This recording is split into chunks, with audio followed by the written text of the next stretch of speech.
En este ejercicio nos dicen que el plano perpendicular al segmento de extremos P y Q que está aquí, que pasa por su punto medio, corta los ejes de coordenadas en los puntos A, B y C. Nos piden que hallemos el triángulo cuyos vértices son precisamente esos puntos A, B y C. Bueno, lo primero que vamos a hacer evidentemente es calcular la ecuación general del plano que cumple estas características. Observemos que lo primero que nos dicen es que pasa por el punto medio de P y Q, así que lo primero que vamos a hacer en nuestro ejercicio es calcular el punto medio de los puntos P y Q. Punto medio de dos puntos pues se calcula simplemente sumando coordenada a coordenada las coordenadas de los dos puntos y dividiendo por 2. Así que el punto medio será 0 más 2 partido 2, 3 más 1 partido 2 y 8 más 6 partido 2. Es decir, ese punto medio tiene de coordenada 1, 2, 7. A partir de ahí, el otro dato que nos dan es que el plano es perpendicular al segmento de extremos P y Q. Recordemos que un plano queda determinado por tres puntos no alineados, o por un punto y dos vectores directores, un punto de ese plano y dos vectores directores que no sean paralelos, para que de verdad sean dos vectores directores, o por un punto del plano y un vector perpendicular a dicho plano. Aquí nos dan ese dato, nos dan que el plano es perpendicular al segmento de extremos P y Q, por lo cual el vector PQ nos vale como vector perpendicular a nuestro plano. Pues vamos a calcular el vector PQ, a las coordenadas del punto Q le restamos una a una a las coordenadas del punto P, pues 2 menos 0, 1 menos 3 y 6 menos 8, es decir, el vector PQ es el vector 2 menos 2 menos 2. Ese es un vector que es perpendicular a nuestro plano, al plano que buscamos. A nosotros en verdad nos vale ese vector, porque es perpendicular a nuestro plano, o cualquier vector que también sea perpendicular a nuestro plano, es decir, que tenga esta misma dirección. Lo decimos porque si, por ejemplo, en ese vector simplificamos por 2, dividimos cada una de sus componentes por 2, pues nos queda un vector que tiene la misma dirección que el vector PQ. No es el vector PQ, pero tiene la misma dirección y también nos vale y podemos facilitar las cuentas.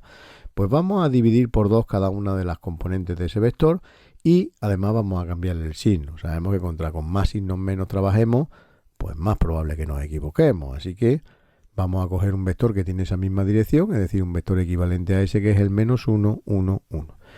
Pues ya tenemos todo lo que necesitamos. Tenemos un punto que es el 1, 2, 7 por el que pasa el plano. Tenemos un vector perpendicular a dicho plano que es el menos 1, 1, 1. Pues vamos a construir la ecuación general de ese plano. Recordemos que en la ecuación general de un plano, los coeficientes de la incógnita x, de la y de la z, si los juntamos en un vector, forman las coordenadas de un vector perpendicular al plano.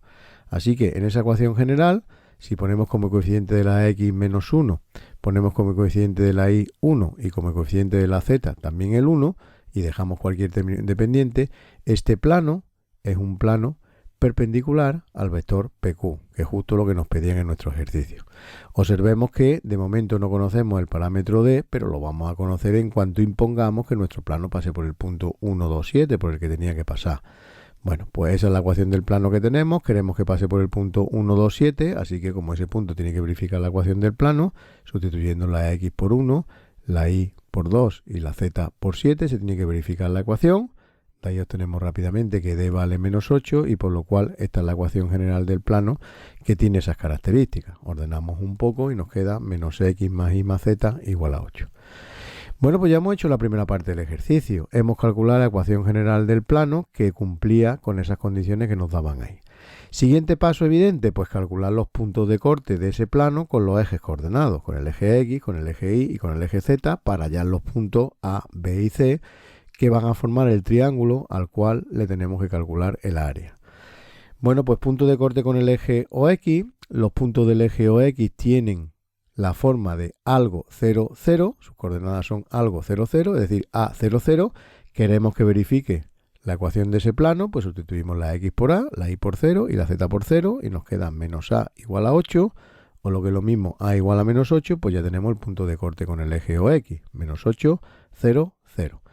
De la misma forma, punto de corte con el eje OY, tienen la forma 0, algo 0, 0, B, 0, tiene que verificar la ecuación de ese plano, pues sustituimos la x por 0, la y por b, la z por 0, nos queda b igual a 8, pues ahí tenemos el otro vértice del triángulo, el 0, 8, 0. Y con el eje OZ todo igual, 0, 0 algo, sustituimos la ecuación del plano, c vale 8, y por lo tanto el punto de corte es 0, 0, 8.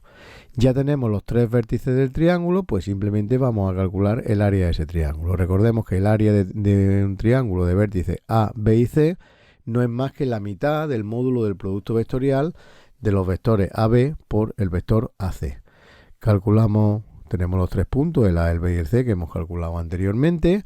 Vamos a calcular el vector AB, coordenadas de B menos coordenadas de A. Restando la coordenada, pues 0 menos menos 8, 8 menos 0 y 0 menos 0. El vector AB es el 8, 8, 0. Y de la misma forma, el vector AC, coordenadas de C menos coordenadas de B, 1, 1, pues 0 menos.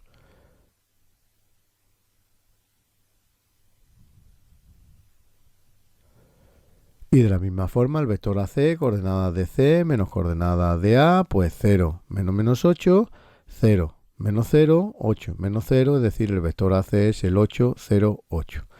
Ya solo nos falta calcular el producto vectorial de esos dos vectores y luego pues calcular el módulo y dividir por 2.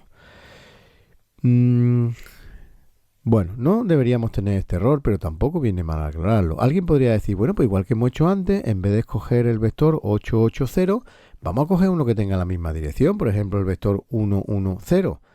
Vamos a ver, antes necesitábamos ese vector para tener un vector perpendicular al plano que queríamos calcular.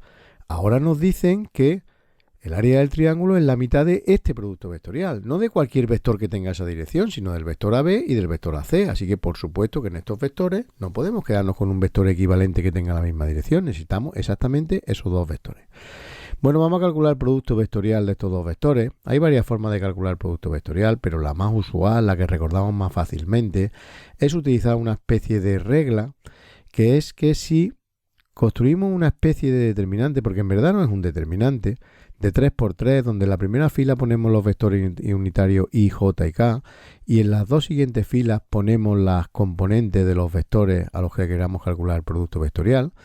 Si calculáramos esto con la regla de Sarro como si fuera un determinante, aunque no es un determinante porque sus elementos no son del mismo cuerpo, pero si efectuáramos el cálculo como si fuera un determinante, el resultado coincide con el producto vectorial de esos dos vectores. El vector resultante coincide con el producto vectorial de esos dos vectores. Bueno, pues 8 por 8 es 64, lo asociamos al vector unitario I, 0 por 8 y por J, pues 0J, 0 por 8 y por K, 0K, y ahora menos 64K, menos 0 por I y menos 64J. Ese vector es el 64I menos 64J menos 64K, o lo que es lo mismo el vector 64 menos 64 menos 64. Ese es el producto vectorial de esos dos vectores. Bueno, le calculamos el módulo. El módulo de un vector es raíz cuadrada de la suma de los cuadrados de cada una de sus coordenadas, pues 64 al cuadrado más menos 64 al cuadrado más menos 64 al cuadrado con la raíz cuadrada.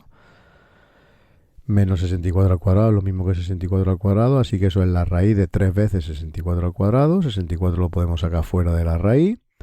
La raíz de 64 al cuadrado es 64, pues nos queda 64 raíz de 3. Ese es el módulo de ese vector. Hemos visto antes, ahí está escrito, que el área del triángulo es la mitad de ese módulo, pues el área del triángulo será la mitad de ese módulo, la mitad de 64 raíz de 3, que es lo mismo que 32 raíz de 3, unidades cuadradas.